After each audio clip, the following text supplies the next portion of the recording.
Casting Call, bienvenue sur le podcast de la rédaction de casting.fr qui révèle ta vraie nature. Ici, on va parler casting, témoignages exclusifs, des rencontres avec des professionnels, les clés et les secrets pour devenir un artiste et surtout, en vivre. Casting Call, c'est ton nouveau coach audio qui te permet de poser ton premier pas sur ton chemin de l'éveil et de la réussite. Ose enfin devenir celui dont tu rêves. Il y a des parcours qui forcent l'admiration. Des destins qui, malgré les embûches, tracent leur route avec audace et détermination. Celui de Lou Karim Nebati en fait indéniablement partie. Enfant de l'assistance, il grandit dans le nord de Pas-de-Calais avant d'être confronté très jeune à la perte de ses parents adoptifs. Mais loin de se laisser définir par son passé, il choisit d'écrire sa propre histoire. À 20 ans, un sac à dos sur le dos et des rêves plein la tête, il quitte Arras en autostop pour Paris avec une ambition: devenir acteur. Des petits boulots pour financer les cours Florent, une admission en classe libre, puis les planches de théâtre où son talent éclate au grand jour. Il séduit la comédie française, marque les esprits avec son rôle culte du professeur Cosma sur France 3 et s'impose au cinéma du thriller français au film indépendant américain. Mais Louis Karim Nebati, c'est bien plus qu'un acteur. C'est un homme de passion et d'intellect, capable de se réinventer en explorant la littérature, la poésie, les sciences et même l'aviation. Oui, l'aviation. Entre Paris, Los Angeles et les cieux qu'il a pris à dompter, il est la preuve vivante qu'aucun rêve n'est hors de la portée. Aujourd'hui, il nous raconte son incroyable parcours. Comment transforme-t-on l'adversité en moteur ? Comment passe-t-on des bancs du cours Florent au studio hollywoodien ? Et surtout, qu'est-ce qui anime un artiste aussi insatiable ? Accrochez-vous, cet échange promet d'être captivant. Bienvenue Louis Karim Nebati. Merci beaucoup pour l'accueil et merci pour cette introduction qui me touche beaucoup. Professeur Cosma sur France 3. Tu sais que je te Cosma. regardais, hein. J'étais fan. Tu as été adopté à l'âge de 6 mois par une famille d'ouvriers retraités. Tu dis que tu as reçu une belle éducation. Parle-nous de ton enfance. Alors, une enfance qui a d'abord, par la naissance, été très mouvementée parce qu'il y a eu plusieurs familles d'accueil. Et les vents m'ont transporté jusqu'à Arras, dans cette magnifique famille, Louis Dubois, Mathilde Billet Dubois, qui ont été mes parents adoptifs. Et comme ils avaient déjà 60 ans et qu'ils n'avaient pas eu d'enfants, ils avaient fait la guerre, les camps, etc., c'était pour eux et pour moi vraiment une conjugaison, un concours des étoiles pour ils espéraient avoir un enfant à 60 ans. Donc ils avaient tout le temps, tout l'amour, tout le temps pour offrir cet amour. Et moi j'espérais peut-être, même si on n'a pas encore conscience à 6 mois, d'avoir une famille. Et la probabilité étant infime de tomber sur une famille si aimante, si accueillante et si belle. Les mots sont parfois même très réducteurs par rapport à ce que j'ai ressenti. Donc ça a été pour eux, j'étais comme le petit prince, le petit cadeau du ciel, et pour moi pareil, le petit cadeau de l'univers. Et ils m'ont éduqué, mais d'abord aimé, parce qu'il n'y a pas d'éducation sans amour. Et c'est là où l'éducation prend toute sa valeur, quand il y a l'amour. Donc j'étais extrêmement protégé, et j'ai pu vivre 12 ans d'amour. Alors c'est justement pas, on dit souvent, oui mais regarde comment ça a été dur, après ils sont décédés en 6 mois. Mais 12 ans d'amour, cet intervalle de temps, il est si puissant dans ce qu'il contient que c'est un amour qui vous aide à traverser les plus grandes turbulences telles que celle de se retrouver à l'orphelinat à l'âge de 12 ans et avec toutes les souffrances que ça implique, bien entendu, parce qu'on n'est pas préparé à 12 ans pour enterrer en 6 mois de temps les gens qui sont les protecteurs, les anges qui vous ont été envoyés sur Terre. Parce que je le considère comme tel, sans mettre de mystique ou quoi que ce soit, mais ces 12 ans-là, c'est plus qualitatif que quantitatif, voilà, si je pouvais résumer plus simplement. Donc ça m'a aidé à avoir cette essence, cette puissance de feu, pour me dire tout ça, ça va être transcendé, et ça va me permettre de voir derrière l'horizon surtout. Parce que 12 ans, quand on est là-dedans, enfermé dans des dortoirs, je vais vous passer les détails les plus durs, d'entendre des enfants crier par leur trauma. Moi, j'ai eu la chance d'avoir 12 ans d'amour par rapport à d'autres enfants qui ont eu des parents parfois alcooliques, des parents qui ont été extrêmement violents ou autres, plus graves. Moi, ces 12 ans-là qui m'ont mis dans une certaine solitude m'ont connecté vraiment avec les étoiles. C'est regarder le ciel, essayer de comprendre aussi bien l'infiniment petit que l'infiniment grand. Donc, c'est-à-dire que ça m'a permis d'atrophier une partie de mon cerveau, peut-être, j'en sais rien, pour essayer de voir ailleurs, de voir autre chose. Une enfance solide, mais qui est bouleversée à 12 ans. Ouais. 12 ans, c'est petit. Ouais, c'est petit. Ouais. Et tu arrives dans cette maison d'accueil. Maison d'enfant, tu veux dire? Maison d'enfant.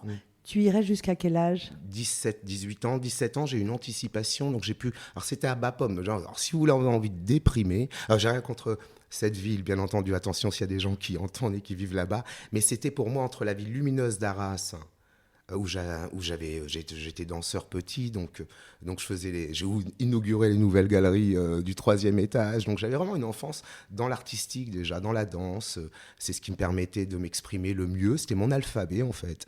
Donc de passer à ça, à ce petit bourg gris, maussade, un peu glauque, à mes yeux, ça a été pour moi... il a fallu vraiment transformer tout ça dans le visuel. Remets-moi ta question en place. De 6 mois à 12 ans, tu grandis avec tes parents qui t'ouvrent les champs des possibles, c'est-à-dire beaucoup d'amour et aussi ce milieu artistique qui s'offre à toi. Grave, ça paraît fou. Raconte-nous, parce qu'ils étaient donc retraités ouvriers, pas du tout artistes. Du tout. Mais alors, comment ils t'ont initié aux arts ? En fait, c'est la liberté qu'ils m'ont laissé de penser. J'avais la chance très peu... Bon, j'ai parlé assez tôt, donc j'étais un petit peu une curiosité autour, et je posais des questions. Je posais beaucoup de questions. Et j'ai une photo, d'ailleurs, on me voit à 4 ans, je crois, où j'ai les mains tendues en écoutant mon papy, parce que j'appelais papy maman, je sais pas, c'est cette figure paternelle, Louis, donc papy, d'où le Louis Karim. Souvent, on me demande pourquoi. C'est ce trait d'union entre El Karim et Louis. Le trait d'union, justement, parce que mon papy s'appelait Louis, je devais être adopté par le nom. Donc j'aurais dû m'appeler Karim Dubois, ce qui aurait été marrant quand même. Surtout à notre époque, où l'altérité, c'est pas très à la mode. Or, c'est pourtant ce qu'il y a de mieux, je pense. Ils t'ont laissé libre. Et cette liberté t'a amené aux arts. Ouais. Ton premier amour, c'est la danse. La danse, ouais. Toujours. Raconte. Ah ouais, moi j'étais un fou de Michael Jackson, James Brown, toute la Motown. C'était, l'accent, il revient. C'était vraiment pour moi comme si mon corps, en fait, il était connecté au rythme, au beat. Et donc, il fallait que ça danse chez moi. Donc, mon petit micro, comme tout le monde. Je rêvais de faire l'école des fans. Tu rêvais. Ah ouais, J'ai lu rêvais. quelque part que tu rêvais de passion, de réanimation, la médecine, la danse, le rêve de devenir Michael Jackson. Tu voulais t'incarner ou encore Ça se voit avec les petites mèches. pilote. Qu'est-ce qui, selon toi, fait qu'un enfant peut nourrir autant de rêves et de passions aussi variées, et comment ces rêves ont-ils influencé ton parcours? Parce que tu rêvais enfant et regarde aujourd'hui où tu en es. C'est ça. Et c'est mon sujet à travers ce podcast, et je ne cesse de célébrer le film autour de l'histoire de Roland Pérez. Quand on voit la force des rêves, de la visualisation, ces rêves d'enfant qui déterminent le champ des possibles, en quoi et comment ces rêves, comment sont-ils nés? Waouh, c'est tellement bien dit ce que tu viens d'énoncer. C'est tellement vrai. Alors, c'est vrai que c'est pas quantifiable. On n'a pas d'équation qui mesure ça. Ils sont nés très tôt. Vraiment, d'abord par l'amour, je pense que ça aide. Je pense que l'amour, c'est un grand mot. C'est l'énergie la plus C'est puissante. l'énergie la plus puissante. Et je pense qu'on y met beaucoup de choses. Donc, je vais essayer d'être le plus simple possible, pas trop réducteur. Je crois que ça ouvre l'esprit. Quand on aime, on devient bon. On visualise ces choses-là, on arrive à y croire. C'est-à-dire que ça devient comme un film presque permanent. On peut faire stop, rewind, play, et ça fait comme un film qui se déroule dans sa tête. Comment l'expliquer, je ne sais pas, mais ça développe ce sens-là. Donc en fait, l'idée après sera de rejoindre le réel du rêve depuis la réalité dans laquelle je suis. Quelle que soit cette réalité-là, quelle que ce soit la maison d'enfant ou ailleurs, ou si j'avais été, je ne sais pas, je ne serais peut-être pas le même, mais élevé dans une famille où tout, on donne tout, on a donné l'amour, donc c'est pas coté en bourse, donc il n'y a rien de plus beau. Et je crois que c'est ça qui m'a permis de me dire, je peux rêver, donc je pas rêver seulement pour que le rêve reste à l'état de rêve, mais rêver de manière à ce qu'il devienne réel, qu'il soit palpable. palpable. Que je puisse le sentir dans mes sens et le partager surtout. Et quand on voit que ça se réalise, ne serait-ce que bon, je suis pas devenu médecin, mais en fait, quand même, mon premier rôle, mon premier job quand même, c'était premier rôle en prime time, c'était un médecin. Et je rêvais, je suis toujours admiratif de ces fonctions-là, mais surtout de ces êtres humains-là, surtout pour le SAMU. Je rêvais d'être médecin au SAMU, c'est-à-dire qu'à chaque fois, j'ai toujours cette fascination pour ces personnes qui vont, avec des horaires pas possibles, sauver les autres. Enfin, c'est des choses qu'on oublie parfois de se dire qu'est-ce que c'est quand on voit cette ambulance passer à grande vitesse. Qu'est-ce que c'est? Qu'est-ce qu'ils font? Ils vont sauver des vies. Vies. Et puis j'étais fasciné par l'entre-deux, entre le coma dans stade 3, ça me faisait aussi peur que ça me passionnait. Qu'est-ce qui se passe dans cette frontière entre la vie et la mort? On va revenir à ton nom, Louis Karim Nebati, et on va revenir à ces 0 et 6 mois. Qu'est-ce que tu sais de toi? Tu es donc un enfant qui a été nommé. Nommé? Tu t'appelais déjà Karim? Karim Nebati, bien donc, sûr. Donc quand on t'a adopté, tu t'appelais Karim Nebati. C'est le nom de ma mère que je porte. Ma mère m'a reconnu, elle m'a eu très jeune. Je suis né à Bénouville, dans le Calvados. Mais pourquoi là-bas? J'ai regardé sur la carte, même là, tu le vois pas. Il faut donc, tu connais un peu d'où tu viens? Oui, quand même. Ça, c'est formidable. C'est formidable parce que j'ai quand même des références telles que ma mère, qui m'a eu très jeune. Elle avait 17 ans, c'était très difficile. Mon père était déjà en vadrouille. Et je me suis demandé une fois, alors je fais une petite parenthèse, mais qui reste en jonction avec le sujet. Quand j'ai eu ma célébrité grâce à la série qui faisait 6-7 millions de téléspectateurs en prime time, c'est sûr que ça aide à avoir des retours d'informations que tu ne sais pas d'où elles viennent, mais elles sont quelque part, mais elles arrivent sur toi. Et en allant chercher mon pain, mon petit croissant ordinaire et mon petit pain au chocolat du matin quand j'habitais dans le Sentier, la boulangère me dit mais Bénouville, ouais, vous êtes né là, j'ai vu, mais Bénouville, saviez-vous que c'était là où les mères pouvaient accoucher sous X? Parce que je m'étais posé la question. Vous vous rendez compte, cette petite information qui répond à une question dont on se pose, mais pas une question chargée, pas une question lourde, une question. Et en fait, elle a accouché là-bas parce qu'il y avait des bonnes sœurs et des gens qui acceptaient que les gens ne soient pas mariés, très ouverts d'esprit. Et comment tu as enquêté pour retrouver cette mère? Alors, cette mère, qui est paix à son âme, qui est partie maintenant. Tu l'as rencontrée? Oui, je l'ai rencontrée. J'ai eu la chance de la rencontrer. J'avais deux mamans, une d'origine donc française, mais d'origine algérienne, et une blanche, française. J'avais deux mamans, elles venaient me visiter jusqu'à l'âge de mes 5 ans. Je voyais une très belle femme danseuse. Alors la danse peut-être vient de là. Très énergique, plein de feu dans les yeux, mais quelque chose de puissant. Et je la regardais. Elle me faisait des bisous. Et je dis, j'ai deux mamans, c'est cool quand même. Donc elle t'a raconté ton histoire, non, tu sais un peu? Non, elle m'a pas raconté mon histoire parce que c'était des visites, je veux dire, encore dans l'enveloppe de la boursière des étreintes. Et après, on apprend son histoire au fur et à mesure. Et après mes 5 ans, je ne l'ai plus jamais revue. Mais tout ça a été compensé par un amour qui était celui de ma mère adoptive. Donc les questions sont venues plus tard. C'est-à-dire que quand, après être sorti des orphelinats, j'ai rejoint ma ville d'Arras. Et là, je suis rentré dans une école privée, les Louis-Dieu. Mais alors, c'était l'école la plus cinglée que j'ai jamais vue. Artistique à 175,2%. Ça ne veut rien dire, mais vous m'avez compris. Jean-Claude Valenbois, que je cite, parce qu'il faut toujours citer les anciens qui vous ont tendu la main. J'ai été donc encore repris par la DAS jusqu'à l'âge de mes 21 ans. Donc il vous donne tu vas trop vite. Ah pardon, alors je te laisse. À l'âge de 17 ans, tu as quitté l'école pour te lancer dans l'aventure de la troupe de théâtre. Exactement. Mais tu restes quand même dans cette maison d'enfants, comment on l'appelle, orphelinat. Alors, de 12 à 17 ans, c'est énorme. Ah, c'est long. De 12 à 17 ans, tu grandis dans une chambre où vous êtes combien ? Oh là, c'est des dortoirs d'abord. Mais après, c'est des dortoirs, c'est infernal. Des dortoirs avec des animateurs, des assistantes sociales. Des éducateurs un peu durs. On va passer certains détails. Dont certains, il faut jamais généraliser. Comment on fait pour se construire quand on a vécu tant d'amour? Est-ce que c'est suffisamment solide jusqu'à l'âge de 12 ans? Parce que de 12 à 17 ans, il y a une extrême violence, on le sait. Et puis parfois des dérives. Je ne connais rien, je ne sais pas. Mais pour connaître un peu cet univers, comment est-ce que tu as réussi à échapper à, je sais pas moi, la délinquance, enfin tous ces trucs qu'on peut frôler facilement? Papy m'a dit, à travers la veille de réanimation, avant qu'il retombe dans le coma et qu'il décède le 9 septembre, il m'a dit, t'es qu'un petit oiseau qui tient sur un fil, le jour où le fil casse, vole de tes propres ailes.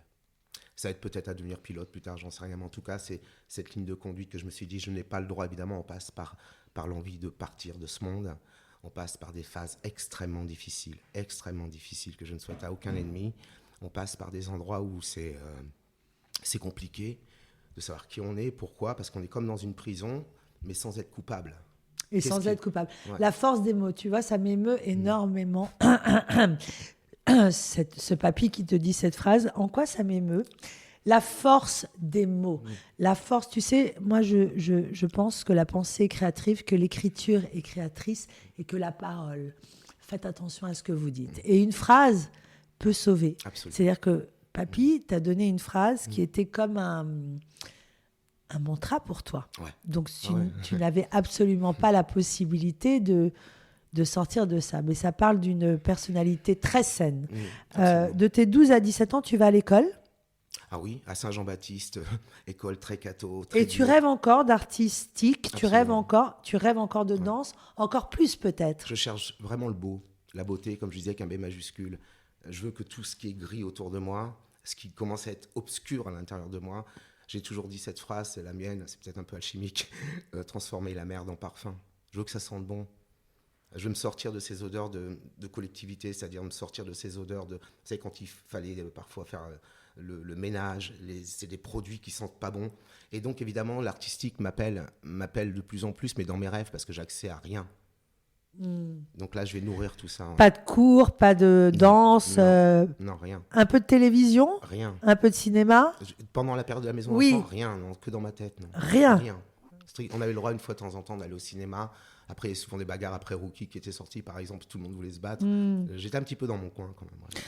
Et à l'âge de 17 ans, tu arrives à quitter ce lieu. Ouais. Comment tu as réussi alors que tu étais mineur? Alors, j'ai eu le droit à avoir une petite anticipation. Et donc, il m'a mis quand même... bon comportement? Non, suite à... Il y a eu des tests, des choses comme ça. Voilà. Tests quoi? Des tests qui m'ont permis d'avoir une petite anticipation et donc de pouvoir... des tests intellectuels, il ne veut pas le dire. Il y a eu plein de trucs. Et puis, donc, ce qui m'a permis, grâce au docteur Alès, que je n'oublierai jamais, parce que je me suis fait interner à un moment donné, et elle m'a sauvé, quoi, à 14 ans. Et donc, après, petit à petit, on a vu qu'on a pu me mettre un peu en avance. À l'âge de 17 ans, tu quittes donc l'école et l'aventure commence. Celle de la troupe de théâtre. Ouais. Quel a été le déclic? Comment tu as fait? Pourquoi ce choix? Et comment tu as réussi à 17 ans? Qu'est-ce qui se passe? Tu sors, tu fais quoi? Je vais au Loué Dieu. C'est là où on fait la jonction, on rejoint la boucle. Je vais au Loué Dieu et je tombe sur Jean-Claude Vallombois, qui est un prof de maths et qui a sa troupe d'abord. Et dans sa troupe, il m'emmène au Canada. Il se propose d'être mon tuteur. Parce que Canadiens, on en revient toujours. Je les adore. Ils vont sauver le monde. Ils sont trop cool. Mais grave. Ils sont trop cool, sérieux, ils sont trop cool. Et... Christian Millette, petite dédicace. D'accord. Salut Christian, je ne connais pas, mais je te salue. Et bien là, donc, je fais mon premier vol. Alors, je deviendrai fou du 747, peut-être ça jouera après plus tard. Mais comment ça, tu fais ton premier vol? Tu vas trop vite, là. Ouais. Louis Karim, attends. En passager. Et je pars dans ma troupe de. Mais oui, mon amour, t'as pris l'avion pour la première fois. Ouais, là, c'était trop cool. Ah ouais, là, j'étais tellement euphorique. Et donc là, je me retrouve au Québec, pour être plus précis. Donc, il y avait des familles en alternance qui nous accueillaient. Jean-Claude a été mon tuteur, sinon je ne pouvais pas partir. Comme quoi, il suffit d'une rencontre. Ils ont tout payé. D'une bonne rencontre. Ouais. Ah oui, les rencontres sont essentielles. Qu'est-ce qui leur a donné envie de t'offrir tout ça? Ils savaient un peu mon passé. Ils se disaient, c'est pas possible, le gars, il imite les profs. Alors, je m'intéressais aux mathématiques d'une certaine manière. Donc, il était pas aux mathématiques de mes cours, mais à d'autres choses, plus géométriques, on va dire, plus bref. Et donc, j'étais pas spécialement bon élève du tout, hein, mais j'étais un bon cancre et je faisais marrer mes profs, je faisais marrer mes élèves. Une énergie de vie. Ouais, tu sais, Louis Karim, c'est ça. La boue, quoi. C'est l'énergie de vie. C'est ça. C'est l'énergie de vie. Tu as tout dit. Et donc, après ça, je dis, là, je suis bien sur scène, il faut que j'aille dans une troupe de théâtre. Et là, je rencontre Michel Wilbeau, paix à son âme également, un maître en théâtre qui avait les prix de conservatoire et qui avait aussi, avec Lionel Belin, leur troupe de théâtre. Et j'étais le plus jeune avec un de mes amis. Et je me suis retrouvé à faire d'abord des trucs d'impro tous les vendredis. Donc, je ne pensais qu'à ça en cours. C'est-à-dire que quand on était lundi, waouh, le vendredi, j'ai mes cours d'impro. Et là, ça a été une libération. Parce que là, tu étais quoi, en terminale? Oh, même pas, j'ai pas été au Schkobac, je me suis barré des cours. Moi, je m'ennuyais beaucoup. J'avais besoin de vivre autre chose. Là, tu savais déjà que tu allais devenir comédien.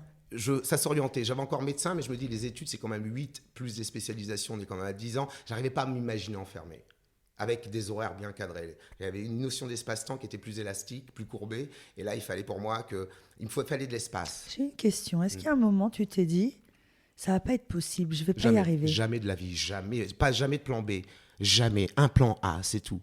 Le A, alpha, ça s'arrête là. Et ça m'amènera jusqu'au bout de la flabée. Objectif, voilà. devenir comédien. Voilà. À l'âge de 21 ans, tu as pris le pari de partir à Paris, sans logement, sans amis, mais avec une adresse, les cours Florent. Ouais. Il y avait les cours Simon, les cours Florent, c'est ce que je connaissais depuis ma petite province.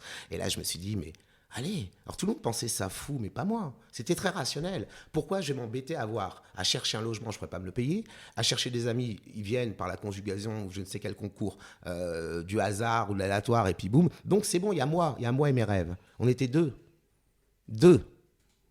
Et là, je me dis, je fais du stop.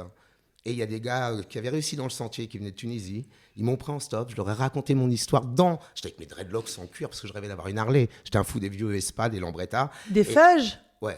Okay. Je les ai cités dans la presse. J'espère qu'ils m'ont vu parce qu'ils m'ont donné de l'argent, arrivé à la rue des Marquets. Ouais. Ils m'ont donné de l'argent, ils m'ont dit tiens, t'as 50 balles, mais c'est fou, nous on arrivait il y a des années, on n'avait rien et on a réussi, ils avaient une super voiture, ils m'ont payé à bouffer, arrivé à la gare du Nord, là, je dis bah laissez-moi la gare du Nord, ça ira très bien, avant que je trouve le grand Pizza Hut, j'avais jamais vu ça à la télé, j'ai vu ça qu'à la télé, je dis bon, j'allais le parler, je vais voir le patron, il me faut du boulot. Et donc ils m'ont dit bon, nous on n'a pas grand-chose, mais tiens, prends 50 balles en plus et une carte téléphonique. Donc même ça m'a permis de me dire mais waouh, ça démarre super bien. J'aurais pu tomber sur... générosité. Oui, voilà. J'aurais pu tomber sur même des gens généreux qui me prennent en stop. J'étais un habitué du stop. J'étais un maître en stop. J'allais en boîte en stop. Je partais en Espagne avec mon djembé en stop. Mais là, ils ont dit tu vas y arriver. Et c'est pour ça que je les ai cités plus tard, des années plus tard. La chance est un talent. Tu sais qu'ici, on coach nos auditeurs. Justement, je suis persuadée que cette énergie positive t'a créé cette chance. À tous ceux qui doutent, à tous ceux qui... Qu'est-ce que tu pourrais leur dire? Comment on fait pour se programmer là, avec un mindset positif? Il faut avoir du courage. Je ne sais pas s'il y a une méthode, mais en fait, tu l'exprimes tellement bien aussi dans ta manière de dire les choses et de réagir à mon parcours. Je ne pense pas que ce soit une question de courage. Pour moi, le courage, c'est vraiment d'aller sur un champ de guerre, un chirurgien de guerre. Ça, c'est vrai. Le courage, comme des gens en ont plein, c'est-à-dire qu'ils voient quelqu'un qui est vraiment en danger et qui se précipite sur une voiture en feu avec une énergie démultipliée pour sortir la personne, alors que peut-être il ne le ferait pas rationnellement si on les posait devant le fait. Ça, c'est le courage. Après, sinon, la réalisation, c'est de croire à son... Vous savez, j'adore la petite phrase dans l'alchimie qui dit si tu as un désir, tout l'univers conspire à la réalisation de son désir. Donc je pense que c'est des choses qu'on ne peut pas encore quantifier, mais je pense que quand c'est véhiculé chaque jour, c'est ce que j'essaie de dire autour de moi, rêvez d'être astronaute, visez Vénus, mais vous irez sur la Lune au moins, vous serez sorti de cette orbite, vous arriverez à jouer avec la gravité avec le jet de la gravité des lois physiciennes et la gravité de la vie. Et ce qu'il faut aussi identifier, c'est son entourage. Parce que ce père qui te dit « Attention, tu es sur ce fil ». Et ces gens que tu rencontres du sentier, ces feuilles du sentier qui te disent « Tu vas réussir », cette parole est créatrice et ça t'emmène, ça t'emporte. Alors les cours Florent, comment on fait? Parce que ceux qui nous écoutent vont dire c'est trop cher, on peut pas, raconte-nous. J'avais pas de sous, mais j'ai déjà des jobs. Parce que quand je suis arrivé, quand ils m'ont déposé, mes amis, j'ai envie de dire tunisiens, franco-tunisiens, enfin vraiment on s'en fout, mais mes amis. Pour moi c'est des amis, même si ça durait le temps de 3 heures de route. J'étais voir le mec sur sa mobilette, la Pizza Hut, et je lui ai dit hey, je cherchais un job, je connais très bien Paris, il m'a vu avec mon sac, donne-moi l'adresse, rue des Marquets, je m'en souviens. Et je suis allé me présenter, et j'ai dit voilà, je veux rentrer au cours Florent, je vais être un acteur. Il y avait cette conviction qui était en moi, qui est toujours là, cette conviction qui peut-être se disait lui, il a du feu, il a quelque chose, il a une énergie. Il a du feu, il a une énergie, c'est ce qu'on comme sent tu le en ta dis. présence. Et donc les gens, automatiquement, il y a une sorte d'aimant magnétique. Je sais pas, là, je fais des mots un petit peu hors du champ de la physique. C'est ce que ça s'appelle mais- la physique quantique, ouais, je ouais, nomme. il y a- La il y a- il y a physique ce- quantique. Il y a ce truc qui fait que, à un moment donné, ça va s'imbriquer, ça va s'intriquer. Et là, le gars me dit, OK, bon, il sait pas quoi dire. Repassez mardi. OK, donc faites-moi papier pour les cours Florent, parce que je connaissais un peu le système social. Donc je suis à la Belleville, à Nation, pour avoir ces assistantes. Et à chaque fois, je les remercie aussi. Parce qu'il fallait bien que je dorme quelque part. La première nuit était à la Défense, mais pour moi, c'était le luxe, la liberté. C'est pas une question d'avoir un palace ou une maison. La liberté de voir le ciel qui a pas... On voit au-delà, vous savez... C'est magique, le ciel, on voit l'histoire du passé, des choses qui n'existent plus, mais le temps que la lumière arrive à nos yeux, elles sont... Donc il y a tous ces trucs-là qui me traversaient la tête. J'ai dit, ouais, mais je peux tout créer. Il n'y a pas le à partir de rien, parce que c'est à partir d'une énergie. Il n'y a pas le rien. Le rien, déjà, ça ne veut rien dire, parce que dès lors que je pense à rien, j'ai mis quelque chose. Donc il y a un problème d'énoncé. Et donc là, je peux créer des choses. Et donc cette nuit à la Défense, c'était demain, je suis au cours Florent. Et je vais les voir. Et je vais faire... J'ai un papier de l'assistance sociale, j'ai mes premiers... le foyer d'accueil d'urgence rue des Pyrénées. Alors, c'est bien glauque, mais j'apprends. Je ne mets pas de valeur positive, négative. C'est pas en binaire que je vois les choses. Tu as rencontré des gentilles assistantes sociales? Des adorables. Je les faisais marrer. Elles disaient, toi, tu vas réussir. Vous allez réussir, mais ne vous voyez pas. J'ai 30 ans moins que vous. Moi, je vous vois. Et donc, elles passaient mon dossier au-dessus. Le lendemain, je suis au cours Florent. Je persuade. J'ai pas de sous, mais croyez-moi, je suis prêt à laver vos trucs. Tu rencontres qui au Alors, je cours rencontre Florent? une secrétaire. J'ai une secrétaire adorable qui, elle aussi, venait de Tunisie, d'ailleurs. Ouais, si je dis pas de bêtises, je crois que c'était Tunisie également. Et puis, elle voit ce phénomène avec son sac, des dreads, qui vient d'Arras. Et je lui explique tout ce que je rêve de faire. Que j'aurais Harley Davidson un jour, avec le métier que j'aime. Je me donne 15 ans. Donc, je me donne quand même un intervalle de temps qui est long. J'ai le droit d'être pauvre pendant 15 ans, mais je suis pas pauvre à mes yeux. Je suis plein de cette richesse de mes rêves. Je suis vraiment pas pauvre. Qu'est-ce qui te motivait? Tu voulais être comédien, mais qu'est-ce que ça voulait dire être comédien pour toi? Incarner la vérité, l'authenticité des gens. Je rencontrais des gens très différents de moi et en fait, j'arrive à trouver des dénominateurs communs. Donc cette altérité-là, je me dis, mais bon sang, il y a même dans des gens que j'aimerais pas vraiment fréquenter. J'étais fouilleur d'âme. Je voulais sentir ce que c'est que la psychologie. Donc très tôt, alors j'ai lu très tard. Hein. J'ai lu d'abord les premiers discours d'Alcibiade qu'on m'avait donnés parce que mon pote me dit, je comprends rien, mais toi tu es toujours en train de réfléchir. Tu vas comprendre. C'était celle sur la maïeutique. Puis après, je me suis intéressé à Jung, à l'école jungienne, à l'école freudienne, parce que les rêves, comme je rêvais beaucoup, alors il y avait les rêves diurnes, mais il y avait les rêves nocturnes, qui étaient très spécifiques. Tu es en train de mettre l'accent sur quelque chose d'important. Pour devenir comédien, il semblerait qu'il soit fondamental de se former un minimum. Ouais, ça, Qu'est-ce que tu capital. dirais à ceux qui rêvent d'être comédiens? N'allez pas trop vite, d'abord. Première chose, n'allez pas trop vite. Essayez de vous explorer, parce qu'on a un champ, comme tu l'as dit, le champ des possibles, il y a aussi le champ de différents champs infinis en soi. Infini, je sais pas, mais en tout cas, il y a beaucoup de... On apprend à se connaître. Connaissez-vous connaître. C'est un peu socratique ce que je dis, mais connaissez-vous.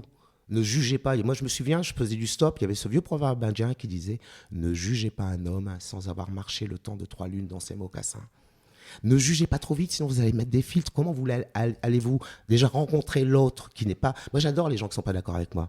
Débattre, c'est éviter de se battre. Pas se cogner des guerres d'ego comme on voit à la télé, surtout dans le champ politique. C'est affreux. Moi, j'adore rencontrer des gens qui vont me mettre ma copie, mes certitudes, qui vont les bousculer. Mais en aucun cas, tu doutes avant de te mettre corps et âme Jamais. dans des lectures, parce que tu as découvert tard, mais tu t'es bien informé, tu t'es bien formé. Apprendre les textes, Ouais. c'est ce qu'on dit toujours aux comédiens. Le passage du théâtre au cinéma a dû être un grand saut. Comment as-tu vécu ton intégration dans ce nouveau monde du cinéma?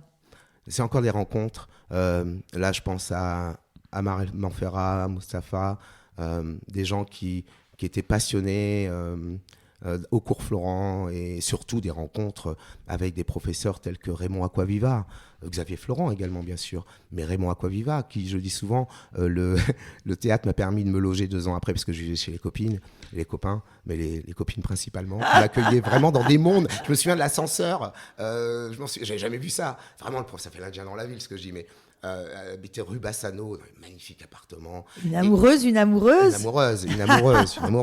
Et donc, ce qui fait que... Mais je les faisais rire d'abord, parce que je n'avais pas l'argent pour leur payer un resto. Mais je les faisais rire et rêver. J'étais vraiment j'essayais de générer ce rêve que j'ai en moi parce que ça existe, c'est pas moi qui l'invente. Donc ça peut exister, c'est là, donc de générer, d'appuyer sur des choses. Et donc je me souviens dans cet ascenseur qui monte jusqu'à chez elle, mais j'arrive chez elle. J'ai jamais vu ça, moi.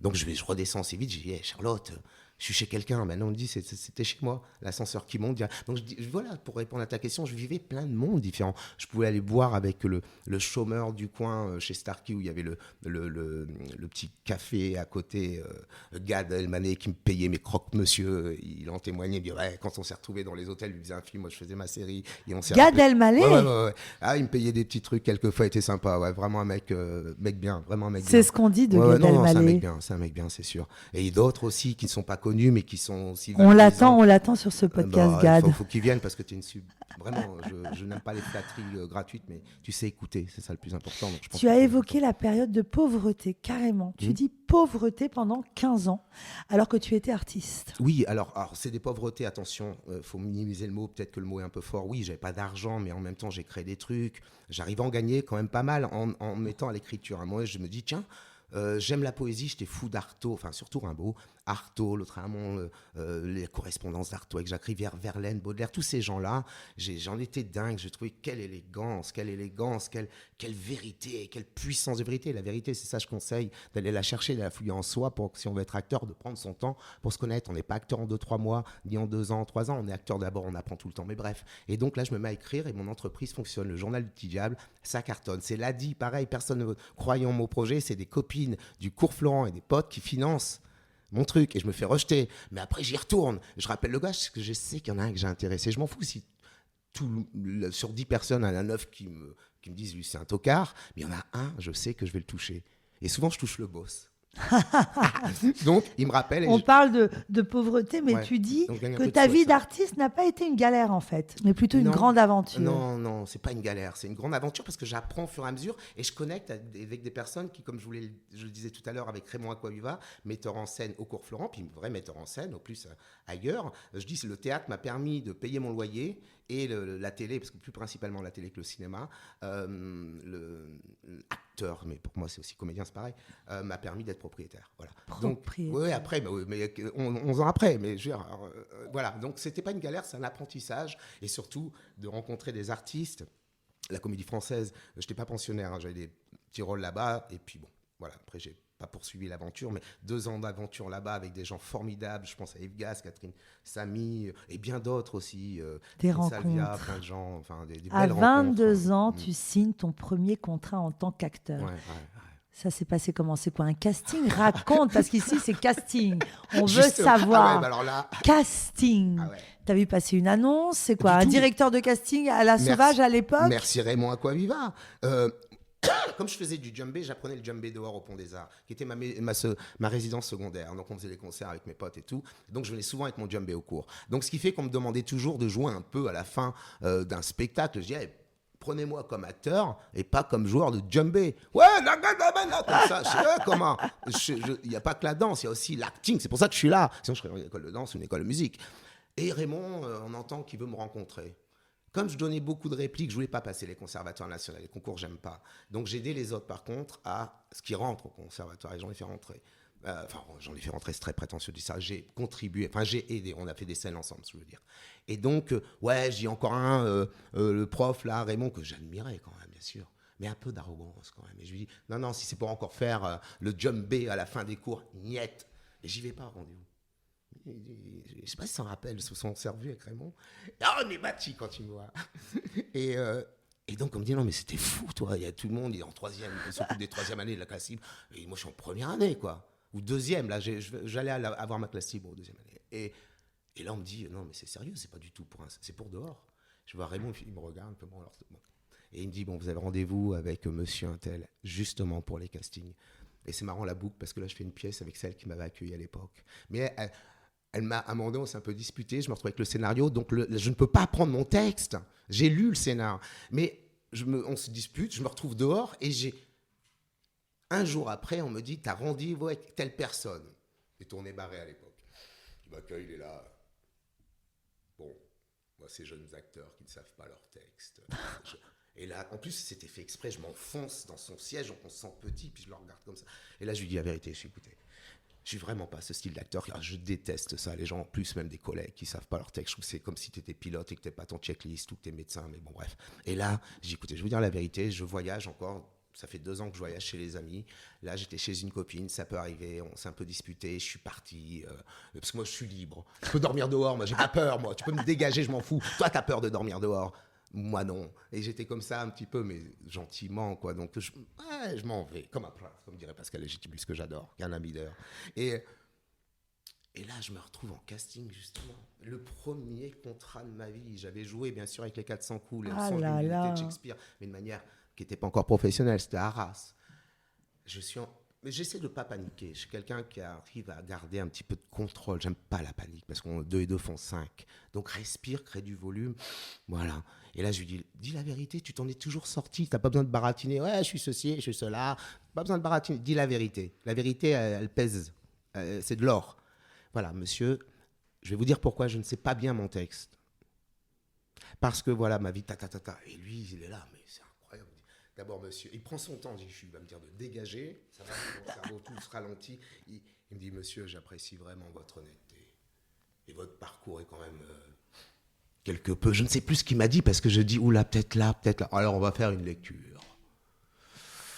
Alors là, il y a tout qui se retourne de son vouloir. Quand même, parce que c'est pas très pro. Même si j'explique par la vérité, là, le droit, il est dans le pouvoir. Nous qui disons toujours qu'il faut préparer. Il faut préparer. Moi, le premier, déjà à l'école, je préparais mes trucs. Je ne faisais que ça. Donc, ouais, aux comédiens, trouvez-vous des petits jobs à côté. Mais la question qu'il faut se poser, pour revenir sur la question, qu'est-ce qu'on peut dire ? C'est pas une question de conseil, mais qu'est-ce qu'on peut partager ? Combien de temps par jour vous consacrez à votre art pour grandir ? Voilà, là, tout est dit. C'est ça la vraie question. Et là, on sait pourquoi on fait ça ou pas. Et donc, on fait la lecture. Et là, je me retrouve avec... on m'a relaissé une petite porte, cette faille qui s'ouvre. Je veux qu'elle soit en expansion, à 45 degrés. Voilà, ça, c'est un peu le cône de lumière. À 45 degrés, là, je peux... C'est jusqu'à l'infini. Ouah, j'y mets toute mon énergie. Il prend son temps, suite à la lecture. J'avais lu le scénario, attention. J'avais bien lu, j'ai imprimé des trucs. Je ne le savais pas par cœur, mais je pouvais parler de la pièce. Moi, je gribouille. Donc ça, c'est mon boulot. Il faut travailler. On n'arrive pas en casting comme ça. Il y a du boulot en amont, dans l'ombre, pour après pouvoir donner dans la lumière quelque chose qui soit solide, authentique. Et il me dit, je me souviens avec ses mains, on signe quand ? Ouh. Mes larmes ont presque immédiatement... Et alors, c'était quoi ? C'était quoi comme rôle ? Alors, c'était Folle Amanda avec Nicole Croisille, et mis en scène par Raymond Acquaviva. C'était une tournée de 2 ans. De 2 ans, j'ai l'impression, moi qui suis un bon nomade, j'aime bien me laisser guider on m'appelait le fils du vent, par le vent, par les étoiles. Et là, je me retrouve sur la route, un peu comme le film dans Les Grands-Ducs. J'ai du problème de mémoire quelquefois sur les noms. Ce que j'aime, c'est que grâce à cet argent, tu as réalisé ton rêve de te payer des cours et tu es devenu pilote de ligne. Après ça, pilote dans l'aviation, c'est venu plus tard. C'est grâce à ça, c'est l'argent qui viendra de Fabien Cosma. Mais grâce au public, tu peux conduire des avions. Bah oui, c'est le but d'un pilote. Mais moi, attendez, soyons sains, parce que là, on va se dire, waouh, le mec, il fait plein de trucs. Mais ça démarre, en fait, je découvre au fur et à mesure. C'est pour ça que je parlais d'exploration. Il n'y a pas d'élitisme là-dedans. C'est des rêves, encore une fois. Donc, je me dis que voilà, j'ai le pognon. Maintenant, ça coûte cher. C'est 100 000 € la formation. Je parle. Il y a le PPL qui est moins cher qu'à 10 000. Ensuite, on passe à l'IFR, au vol des instruments, le CRM, le vol. Enfin bref, on passe par plusieurs étapes. Mais ce que j'aime, c'est que petit, tu rêvais d'être pilote. Oui. Je faisais et ça y est, tu conduis. Tu conduis des avions. Ça fait un bout de temps, mais là moins, parce que là j'ai perdu mes licences pro, ce qui est normal, et tant mieux, c'est le seul. Pourquoi t'as perdu ? C'est le seul métier, justement, où votre licence expire. Et c'est normal, parce que j'ai pas volé depuis un bout de temps. Alors je suis au simulateur. Mais comment tu faisais pour voler ? C'est simple. Tu loues des avions ? Oui, au début, oui. T'étais blindé avec. Oui, ça va, bien sûr. Grâce au public, mais grâce à. On va parler argent. Mais oui, j'ai pas de tabou, parce que moi, quand j'étais au RMI ou au RSA, je le disais aussi bien que quand je gagnais. Je suis un peu à l'américaine de ce côté-là. Le tabou de l'argent. Mais comment ça se fait ? Alors attends, t'as passé ton permis, tu es devenu pilote, et après tu loues des avions pour... Ouais, d'abord dans la partie privée. Donc c'est la première... ça s'est pas passé vraiment comme ça. J'ai acheté un simulateur de vol, mes potes du sentier, ils pourraient rigoler de l'époque, parce que ensuite j'habitais dans le sentier. Donc c'est vraiment mes copains, ils voyaient que je faisais des cadeaux. Et ils me disaient, achète-toi un truc. Mais non, j'étais bien, parce que j'avais accès au toit. Donc j'amenais les petites copines sur le toit. La teen lover, c'est pas possible. Mais si, je rêvais avec elle. Donc c'est magnifique de faire l'amour sur les toits de Paris, il n'y a rien de mieux quand même. Hein. Et donc, ils aidaient à pousser la télé, les ordinateurs. Et moi, je ne pensais pas être pilote. Encore une fois, je pensais, d'ailleurs, j'étais dans des vieux clichés, peut-être élitistes à cause de ce qu'on nous inculque en fausse information. Je pensais qu'il fallait faire maths sup, maths spé, donc le bac que je n'avais pas, je me suis barré à 17 ans. Donc je n'ai même pas le bac, j'ai fait une petite esquisse de première pour me sauver. Parce que je m'ennuyais, c'était compressant, le temps m'angoissait, les informations qu'on me donnait ne me servaient à rien. Bref. Et donc, oui, il faut faire maths sup, maths spé si vous voulez avoir la formation gratuite, ce qui est plutôt pas mal, de l'État pour entrer à l'École nationale d'aviation civile. D'accord ? Mais il y a d'autres passages. On passe la théorie du PPL, la théorie du CPL, etc. Ça, c'est les noms, hein, que pour être précis, le pilote privé, ensuite le pilote pro au bout de 200 heures, etc. Donc, mais on peut le faire en bossant, donc dans les hôtels. Puis déjà, j'aime bien les bons vins, etc. Mais je ne bois pas quand je suis en tournage. Je suis un peu sportif à ce niveau-là. Je me considère un peu comme un sportif pour être en forme. Mon instrument, c'est le corps. Hein. C'est ce que je dis souvent. Ah, c'est ce que on parle. C'est un autre sujet ici qu'on aime. Mon corps, ma carrière. Ah oui, mon corps. Absolument. C'est bien dit, ça. Et donc, si tu veux, je m'achète un simulateur de vol. Je pense pas être pilote. Je me suis dit, avec mes premiers cachets, j'aurai une Harley-Davidson et un simulateur de vol. C'était mon rêve, c'est mon but. Donc, imagine quand je signe Cosma, je pense à quoi ? Je pense même pas à l'acting là. Je dis, what the shit, Les euros. Voilà. Il y a une rencontre décisive. Et là, après, pour l'aviation, oui, une rencontre décisive, encore une rencontre. Ouais. Jean-Gaëtan Robinet. Incroyable, raconte-nous. Grand commandant, instructeur, il venait d'Air Inter, ensuite Air France. Grand monsieur. Une âme incroyable. Et il me voit on était aux Zèbres, à Montmartre. Son épouse me reconnaît de la télé. Et puis il me voit, c'était pas du tout mon niveau, mais quelle prétention, oui, prétendre à, pour grandir. Et là, il me voit avec un bouquin sur le 747-200. Moi, j'adore les aiguilles, j'adore travailler avec ça au début. J'adore l'aviation à l'ancienne, c'est Saint-Exupéry, Vol de nuit, qui m'inspire à rêver sur l'aviation aussi. Et un des bouquins que je lirai bien plus tard, à 20 ans et quelques. Bref. Et il me dit, mais vous êtes pilote ? Je dis, non, j'ai un simulateur de vol, mais je compte rentrer à Logne, hein, c'est là où je me suis formé pour le pilote privé, plus tard, mais je suis intéressé, j'ai un simulateur. Et là, il se dit, mais c'est un fou, lui. Il voit mon simu chez moi. Non. Et là, il me dit, bon, je lui parle du 747-200, il me dit, ça tombe bien, le commandant Meudon, je cite les noms parce qu'il faut citer les gens merveilleux. J'ai un ami commandant Meudon, il y a encore le 747 qui part. Et je me gourre de ville. Il part le vendredi à l'époque, le 747-200, donc c'est vraiment aux aiguilles, hein, c'est pas les EFI, c'est pas électronique. Et donc il part du vendredi jusqu'à, si je dis pas de bêtises, c'est Figari ou Ajaccio, je sais plus, il fait un vol, ça sera ces dernières heures. Et là il me dit, donc j'étais avec ma copine, elle va au fond, elle était un peu énervée, et je me retrouve moi dans le cockpit avec ces anciens, il y avait encore le mécano à l'époque. Et là ils me font, bon je vais pas rentrer dans le truc technique, mais ils me font une sorte c'est la vente arrière, étape de base et posée. Je dis non, c'est pas possible de faire ça avec l'inertie de l'avion. Et les gars, ils me montrent comment on pilote. Alors derrière, normalement, il ne faut pas incliner au-delà de 27 degrés. Derrière, ils ont dû sentir un petit peu. Et là, je me dis, waouh, faut que j'y aille, faut que je continue. Et petit à petit, je suis monté. Ouais. Je me suis monté. Ce qui est joli, c'est ces histoires de vie et ces itinéraires de vie. Comédien, donc. Premier casting. On réalise ses rêves. Il y a une rencontre décisive aussi, c'est celle avec Brigitte Descormier. Exactement, Brigitte Descormier. Qui est devenue ton agent. Ouais. C'était ton premier agent ? Premier agent. Et elle aura toujours dans mon âme, dans ma conscience, dans mon cœur, un énorme respect parce qu'il n'y a pas beaucoup d'agents qui me voulaient. Tu dis que personne ne te voulait ? En fait. Si je suis honnête, il n'y a rien de victimaire là-dedans. Parce que je suis inclassable. On me le dit encore d'hier dans une grande soirée où j'ai rencontré Poudon. Il faut te connaître en vrai, toi.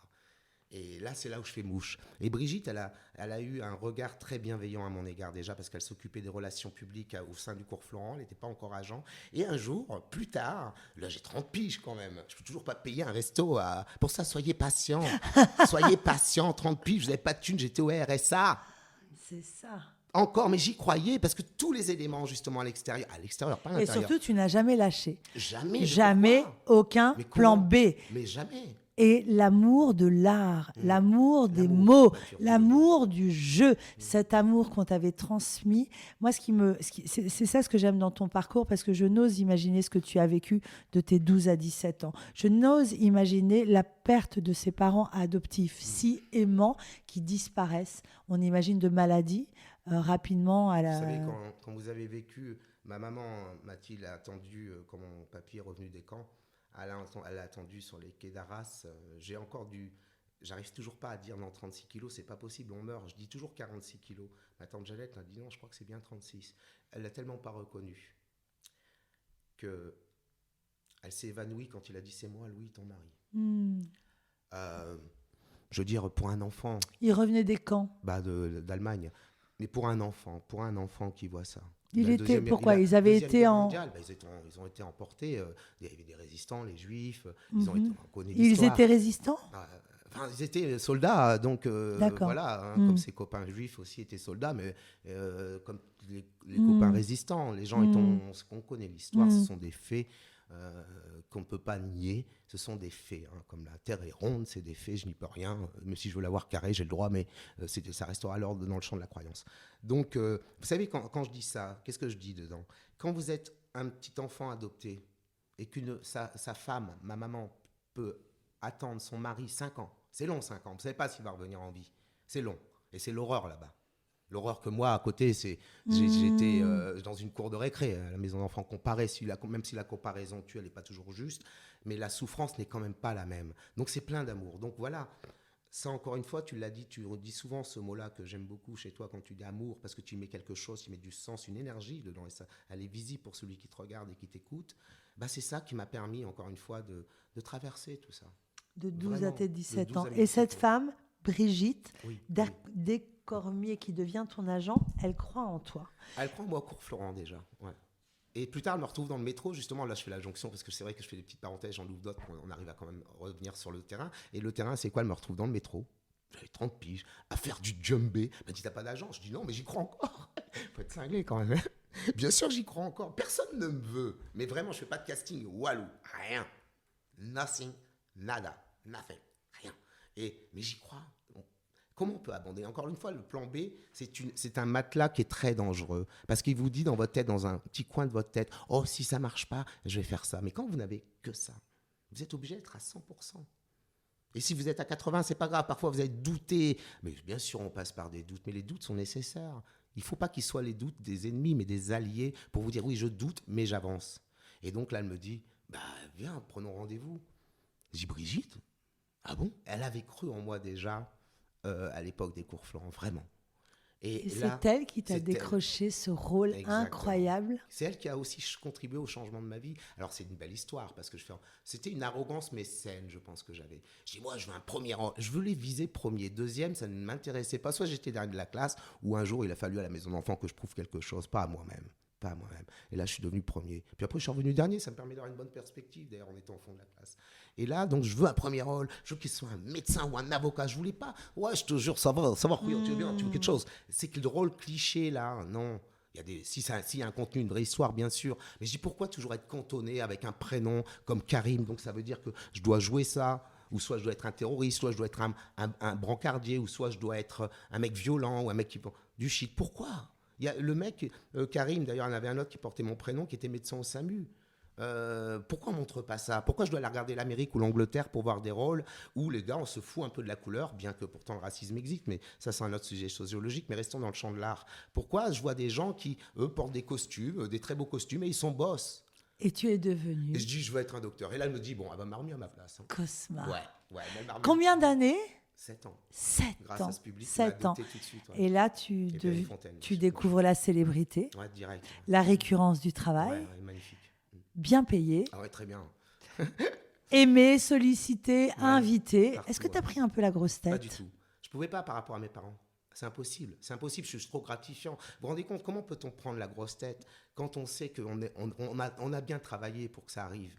Mais combien de gens sont plus talentueux que moi ? Et c'est vraiment pas de la démagogie, parce que j'y tiens, parce que ces discours m'agacent. Mais c'est du réel dont je parle. Il y a des gens qui sont plus compétents que moi, qui travaillent peut-être plus que moi. Tu remets toujours en cause cette compétence. Si on réfléchit sur l'industrie et la société, tu es même parti aux États-Unis pendant 7 ans pour perfectionner ton métier d'acteur. On a envie de te dire, mais jusqu'où ? Comment, à quel moment tu vas être rassasié ? Est-ce que c'est une quête à la formation ou c'est un épuisement à la formation pour vraiment définitivement prendre une place? Alors, c'est une très, très, très, très bonne question. Je vais essayer de faire court parce qu'elle invite aussi à une bonne réflexion. D'abord, il y a une soif d'apprentissage. Je crois que je serai un apprenti toute ma vie. Parce qu'un champ en ouvre un autre. Je l'ai découvert dans les sciences, notamment dans une science qui m'est très chère. J'appelle ça dame mathématique, où je suis très fasciné. Alors, je vais pas faire Qu'est-ce que c'est en 2 mots? L'élégance, l'harmonie, la symphonie la plus belle de l'univers, le langage de l'univers. Mais c'est pas du tout des maths académiques dans le sens comment dire, c'est aller voir l'invisible, et cet invisible-là existe dans les équations. Donc j'ai voulu m'intéresser à ça et apprendre petit à petit, d'abord par les nombres complexes, mais encore une rencontre, un Tunisien, Fred Suède, que je cite. Voilà, j'étais dans le sentier dans une soirée, et puis j'ai des avocats devant moi et je leur parle de l'infini. J'ai bu beaucoup de rhum, ça m'aide à m'ouvrir l'esprit. J'ai un alcool très sociable, je réfléchis, je pose des questions dans ma tête. Je n'ai pas la réponse, les réponses ne m'intéressent pas, c'est le cheminement des questions en général. Et là, il vient ici, il me dit, oh, ma petite copine fait un peu la tête parce que j'ai passé du temps. Je dis, hey, t'es prof de maths, waouh! Et il me dit, reparle-moi de l'infini, c'est quoi tes études? Je dis, non, il n'y a pas d'études, c'est juste des rêves que je faisais enfant sur l'idée du temps. Donc ça me faisait peur. Parce que des rêves que tu faisais enfant? Ouais, enfant, bien sûr. Mais enfant, vous savez, on oublie l'imaginaire qu'on a, on met des barrières plus tard. Et tu rêvais de quoi? J'étais très, je regarde en l'air, vous voyez, j'étais fasciné par quelque chose qui revient sur une boucle.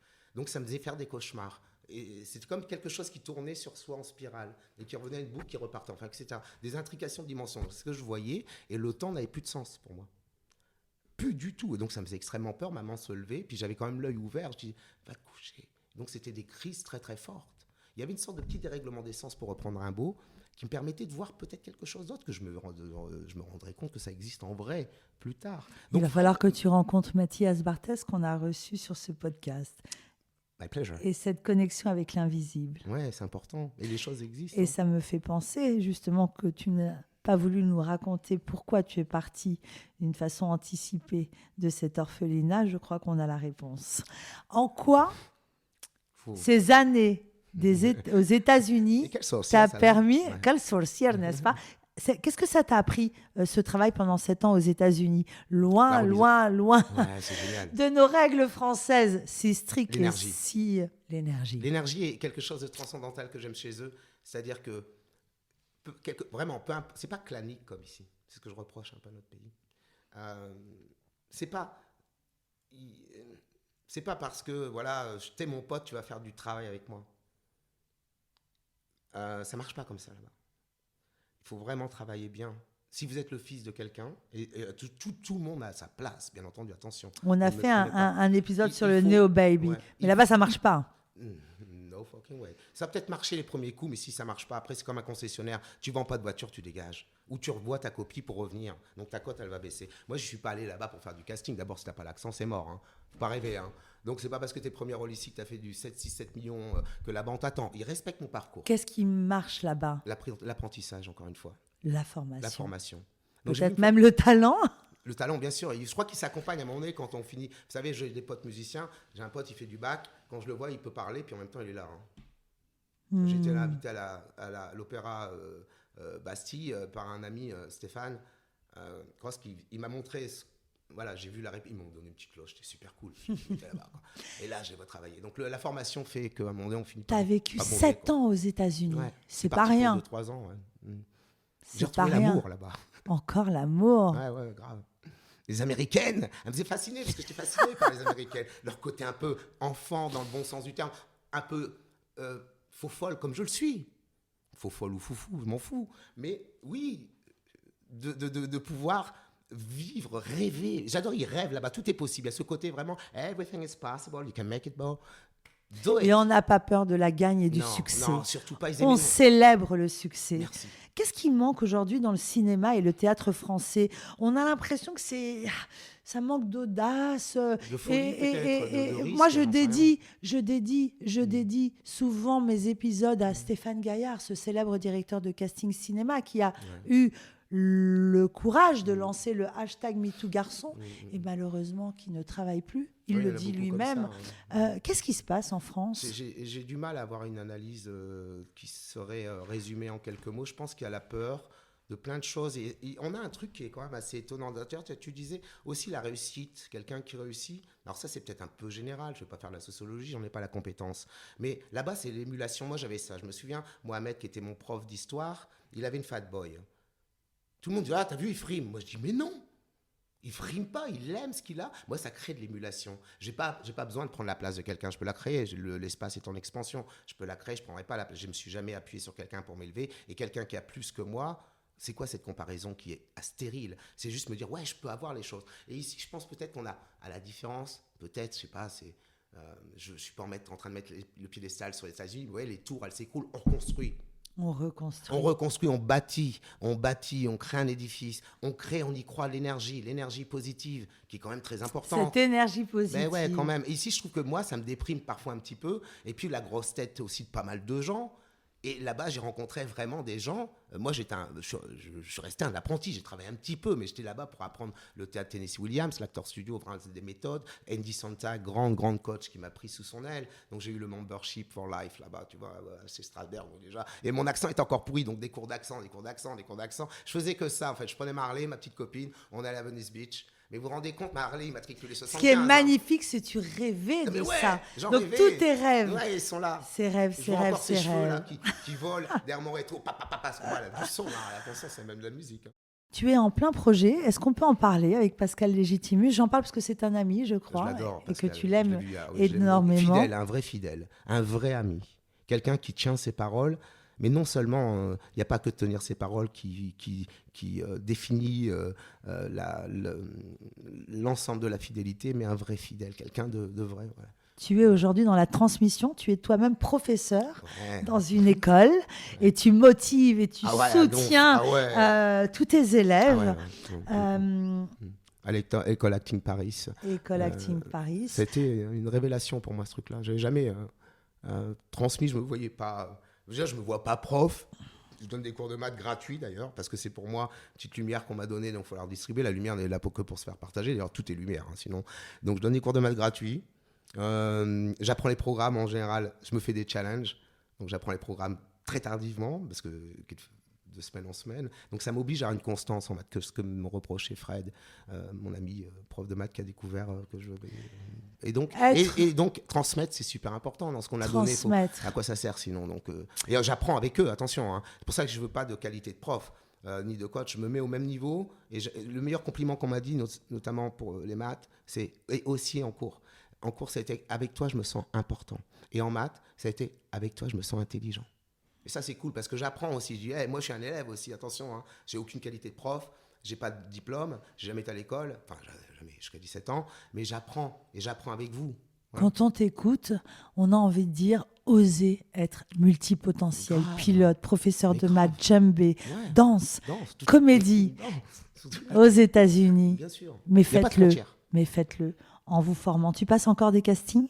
Ouais, j'espère en repasser plus parce que moi je me mets vite en off quand ça commence à m'agacer, qu'on me dise. Enfin bref, ces petites cases là, ça me saoule. J'ai jamais vu les choses dans les cases, parce que je me suis barré de l'école. Ces angles droits, l'univers est courbe, les angles droits. Et je trouve qu'il y a trop d'angles droits en France. Trop, pas assez de risques, pas assez d'envie de connaître les gens.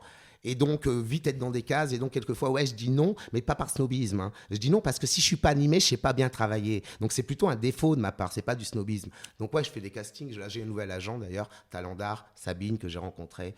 Super, voilà. Moi, j'aime bien les artisans. Les grosses boîtes... Ils m'ont tu un aimes peu snobé, les artisans. C'est normal. Au début, les grosses boîtes, quand je gagnais beaucoup d'argent, ils étaient tous là. Et après, je suis naïf peut-être. Je veux pas peut-être voir assez le réel. Ceux qui m'ont accueilli dans leur bureau, là, et qui m'ont bien regardé de haut, à pas répondre à mes mails, ça fait partie du jeu. Je leur dis aussi à ceux que je transmets, attention, c'est pas vos amis, c'est du business. Ils ont besoin de faire tourner une boîte. Vous êtes juste un produit, cote en bourse, c'est tout. Quelle vision tu as de ta carrière ? Est-ce que tu as des projets qui te tiennent à cœur ? Est-ce que tu as encore ce réjouissement en toi, là, ce premier réjouissement du début ? Il s'est superposé même. Parce que je considère que j'ai jamais fait d'œuvre. Voilà. J'ai très très bien gagné ma vie avec ce métier. J'ai payé des gros impôts, j'en suis fier. Mais il faut que j'arrive à faire, que ce soit sur le plan du théâtre ou sur le petit ou grand écran, peu importe, j'ai pas voilà, c'est être sur scène, faire un truc où ça touche vraiment les gens. Avec tout mon parcours, il faut que j'arrive à avoir ce talent de travailler encore, d'apprendre, de bien me connaître, de bien connaître ma matière, mon instrument, pour que je puisse toucher. J'ai touché, grâce à Fabien Cosma, des millions de personnes, que ce soit de 4 ans, je reçois encore du courrier, parce que ça passe en streaming maintenant, je reçois encore des beaux messages, mais je veux aller beaucoup plus loin que ça. C'est pour ça que j'aime bien me mettre en off et apprendre. Et d'ailleurs, en enseignant à l'école Acting Paris, j'apprends beaucoup de choses. Comme pour les maths, j'apprends en transmettant. Et là, je veux vraiment réussir à un moment donné à faire quelque chose qui dise « Ouais, il a quelque chose à donner, à raconter. » Donc, notre métier, c'est raconter des histoires en incarnant la vie. Voilà. Mais je pense que mon nouvel agent a compris ce que j'étais, ce qui n'est pas le cas de tous. Loin de là. Surtout ceux qui vous snobent. Qu'est-ce que tu dirais au petit Louis Karim, ce petit garçon de 12 ans qui rentre dans une nouvelle étape de vie qui sera relativement douloureuse? Waouh! Alors ça, c'est drôle parce que c'est marrant ce que tu dis. Mais toi, tu es une sorcière, pardon, mais dans le bon sens du terme, parce que je disais justement, là, il y a peu de temps, je commence mes cours par la danse. D'accord? Et un peu de respiration. C'est le plus important pour moi. Le breathwork. Ouais, pour que the body has to be your friend. Et je dis, essayez d'aller voir votre enfant et de le saluer, de lui faire un bisou, un hug, un câlin. Et ben, qu'est-ce que je lui dirais? Qu'est-ce que je lui dis encore l'autre fois quand j'ai vu cette photo de moi, petit? Je dis, keep it up, continue. Dis, crois. Sans déconner, il faut que tu y crois. Ça va être dur, mais tu vas apprendre aussi dans la difficulté. Tu vas en tirer des bonnes leçons. La vie, elle n'est pas, c'est pas du, vous savez, c'est pas binaire, le bien, le mal. Il y a les datas du jour, dans la nuit. Là, sinon, le crépuscule et les aurores n'existeraient pas. Tu vas passer par des moments sombres, mais dedans, tu vas pouvoir trouver quelque chose. Tu vas pouvoir voir dans le noir. Et dans le noir, tu vas voir, il y a des trésors. Et tu vas les rencontrer. Ces trésors, c'est une rencontre avec soi-même dans sa souffrance. Mais vois, transcende. Vois de la matière, vois de l'horizon. Tout est courbe. Rien n'est carré, rien n'est dogmatique. Donc, tu vas pouvoir créer à partir de là. Croyez en vos rêves. Croyez en vos rêves. Merci infiniment, Louis Karim Nebati, pour ce délicieux moment et à bientôt. C'est moi qui te remercie, vraiment. Merci beaucoup.